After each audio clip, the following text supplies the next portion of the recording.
2 साल बाद jet Airways फिर भर सकेगा उड़ान। नेशनल कंपनी लॉ ट्रिब्यूनल ने जेट एयरवेज के लिए कार्रो कैपिटल और मुरारी लाल जलान कंसोर्टियम के रेजोल्यूशन प्लान को दी मंजूरी।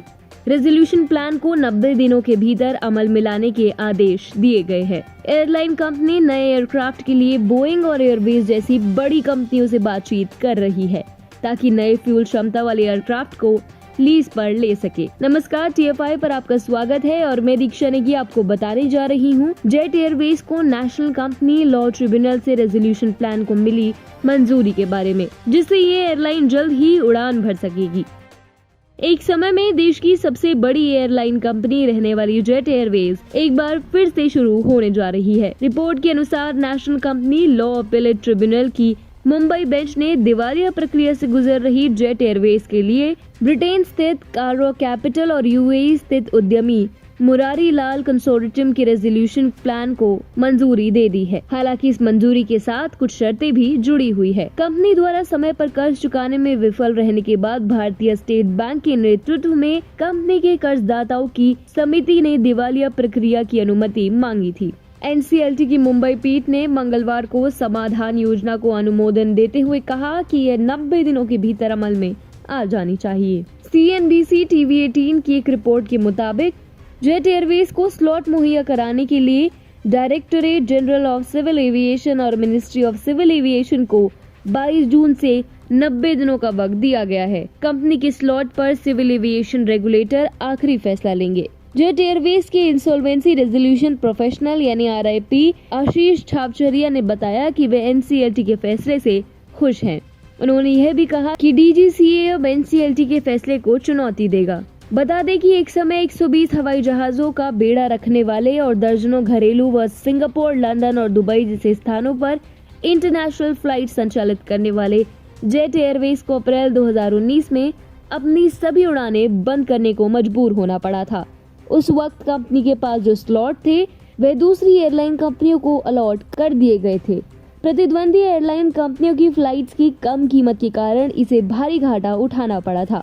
विमानों का परिचालन रुकने के समय एयरलाइन के ऊपर लगभग 30,000 करोड़ रुपए के कर्ज के दावे किए जा चुके थे। मार्च 2019 में इंडियन ऑयल कॉर्पोरेशन ने बकाया का भुगतान न करने का हवाला देते हुए एयरलाइन को ईंधन की आपूर्ति भी बंद कर दी थी। इसके बाद लेंडर से 400 करोड़ रुपए के आपातकालीन फंडिंग को अस्वीकार किए जाने के बाद 17 अप्रैल 2019 को एयरलाइन ने सभी उड़ान संचालन को निलंबित कर दिया था।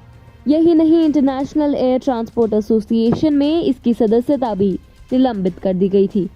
जून 2019 में जेट एयरवेज के ऋणदाताओं ने इंसॉल्वेंसी एंड बैंकरप्सी कोड के तहत कंपनी के समाधान के लिए मामला राष्ट्रीय कंपनी कानून न्यायाधिकरण यानी NCLT को रेफर करने का निर्णय लिया था। अक्टूबर 2020 में मुरारी लाल जलान और कार्रो कैपिटल के नेतृत्व में एक कंसोर्टियम ने कई राउंड के बाद जेट एयरवेज के लिए बिडिंग यानी बोली हासिल की।